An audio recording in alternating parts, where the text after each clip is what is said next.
ба нашри нави барнома ахбори озодӣ хуш омадед. салом бинандагони азиз, тозатарин хабарҳои тоҷикистону ҷаҳонро пешниҳоди шумо мекунем. имрӯз 24 январ аст ва ин мавзӯъҳоро дорем.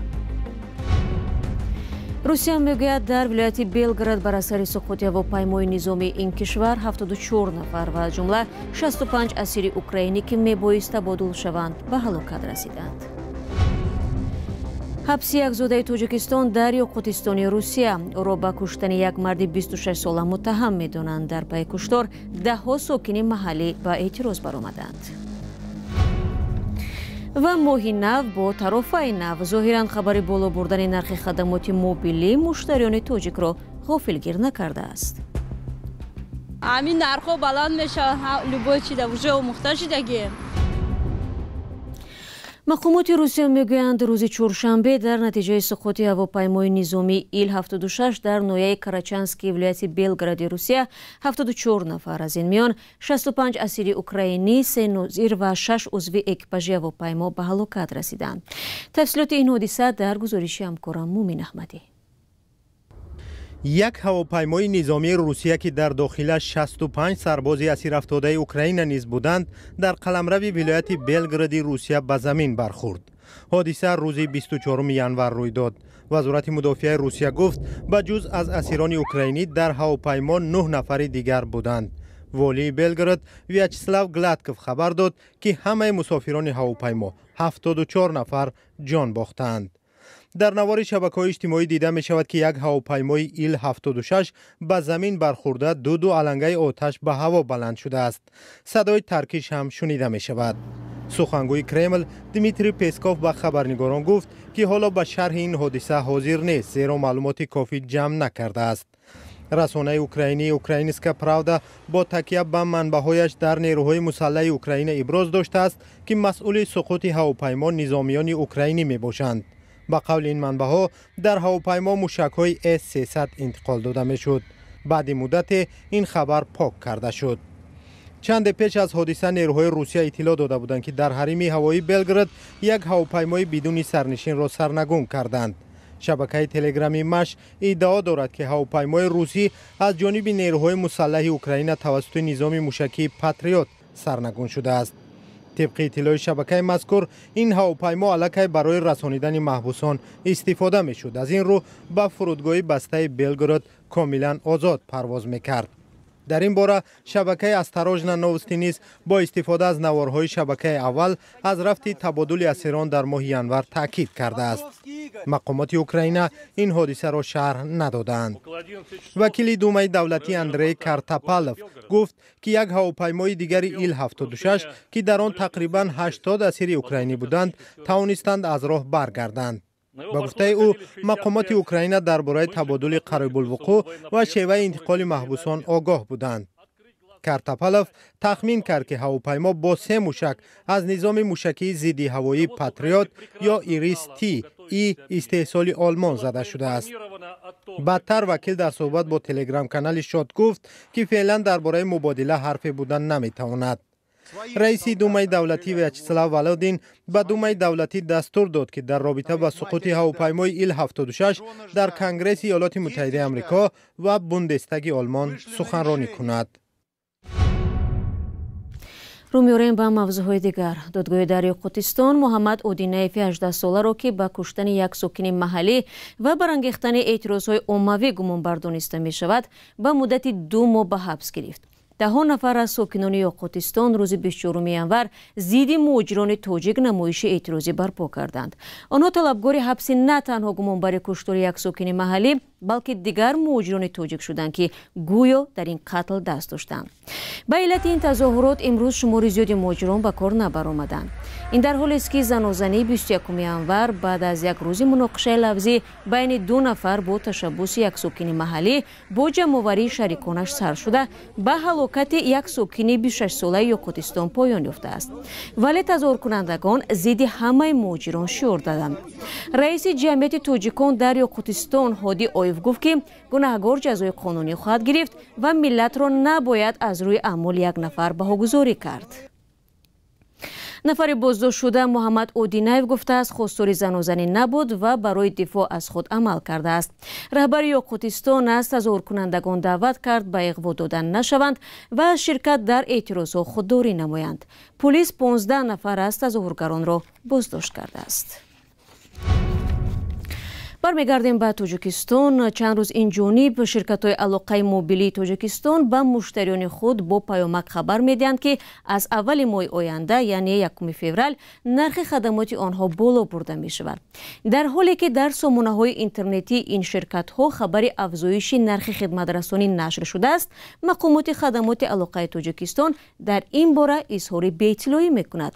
ҷузъиёти мавзӯъро ҳамкоронам Барод Юсуфӣ ва Искандари Фирӯз пайгирӣ карданд. хабари аз 1 феврали соли ҷорӣ боло рафтани нархи алоқаи мобилиро муштариён ба таври гуногун арзёбӣ мекунанд. 22 январ аксари ширкатҳои мобилӣ ба муштариёни худ паёмак фиристода онҳоро огоҳ карданд ки нархи хидматашон то 10% қимат мешавад. ҳамин нархҳо баланд мешавад, любой чида уже омӯхта шудаги. мумкин пула дертар биспорум. мумкин натонум вақташ ба спориданам, хе дертар меспорум. як ҷиҳат хубе ки мақсад мардум аз замин кӯдакҳое ҳастанд ки ноболиғ ҳастанд, сар то по интернет саркор доранд. яке аз сабабҳо ҳамин нархш баланд шавад ки бисёртар ҳамин кӯдакҳо истифода набаранд. бисёр хуб мешавад. хай чӣ дар кор аст, ҳамн гапзанӣ зиёдам чӣ дар кор аст. ҳамин одами бо фаҳм, одами бо савод дар 1 дақиқа, дар 2 дақиқа ҳамаи гапшона мезанад. ҳар ҷиҳат хуб кард ки мақсад ҳамин қадар ҳамин мардумам кам истифода мебарад телефон. камтар гап мезанем хайршон. агар нархам қимат бошаду сифат соз бошад хуба мешавад хай зиндагӣ. ширкатҳои мобилӣ ҳозир нашуданд ки сабаби гароншавии нархи хадамоти мобилиро шарҳ диҳанд, аммо дар сомонаҳои интернетии худ хабаре нашр карда далелҳои болоравии нархҳоро номбар карданд. онҳо дар ин бора ба суоли баъзе муштариёни худ низ посух доданд. расман муроҷиат кардам ки сабабаш чӣ бошад ки барои чӣ баланд мекунанд. аз он ҷо оператор ҷавоб доданд ки сабабаш баланд шудани хароҷоти онҳо барои расондани ҳамин хизматрасонӣ аз ҷумла аз сабаби баланд шудани нархи қувваи барқ ки онҳо истифода мебаранд ва инчунин якчанд сабабе ки бо таварруми асъор вобаста аст, аз ҳамин нуқтаи назар онҳо баланд карда истодаанд. ба қавли Гулов ин болоравии хадамоти алоқа барои муштариён бетаъсир намемонад, зеро на ҳар кас барои чунин нархҳо маблағи кофӣ хоҳад дошт.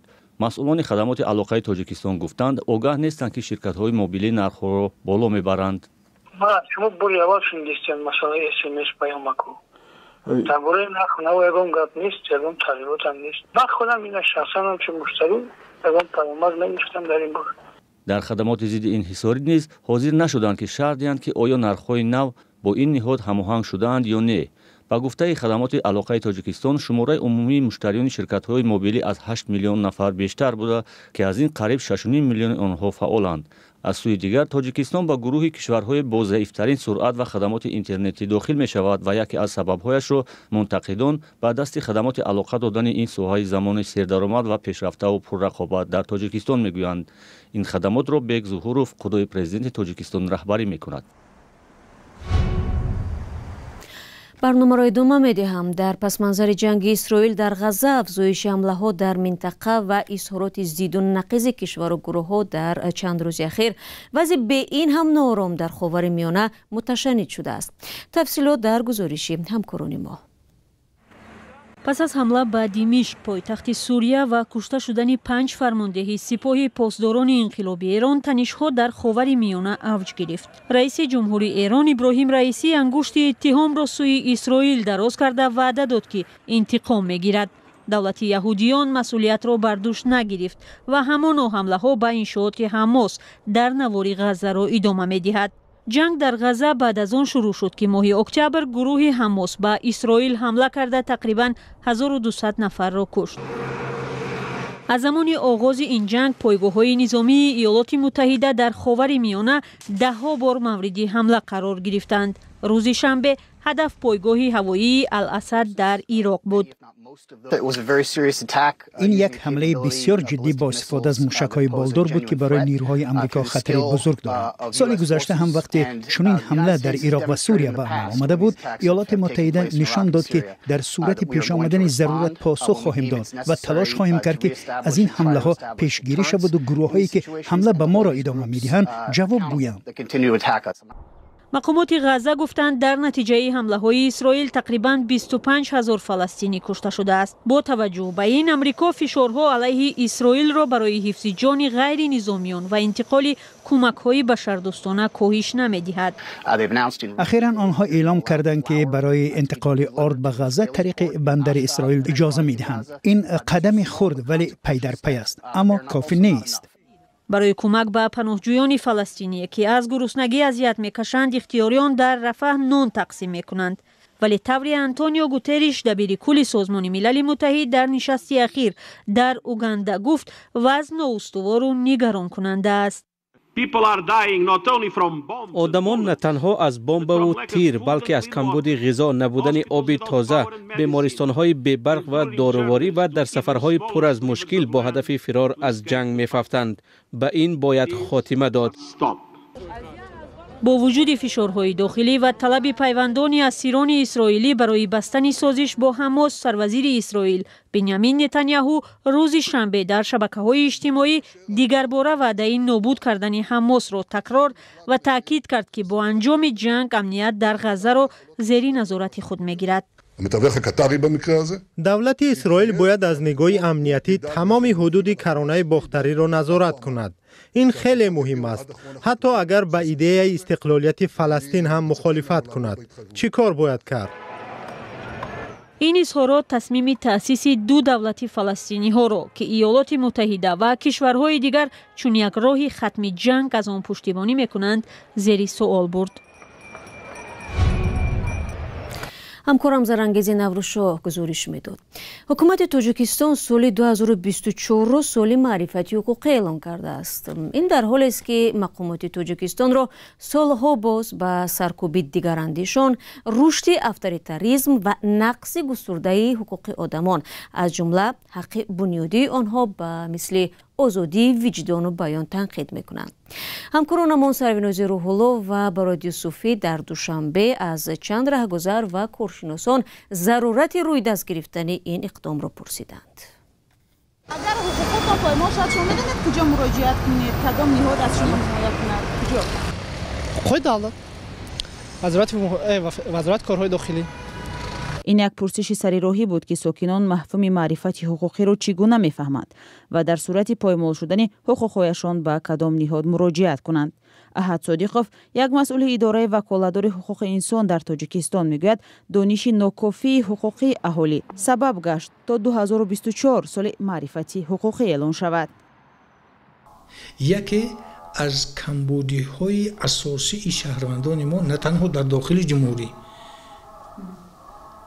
بیرون از جمهوری در دیگر دولت‌های خارجی نیز همین میباشد که معرفت حقوقی آنها ناکفایه میباشد.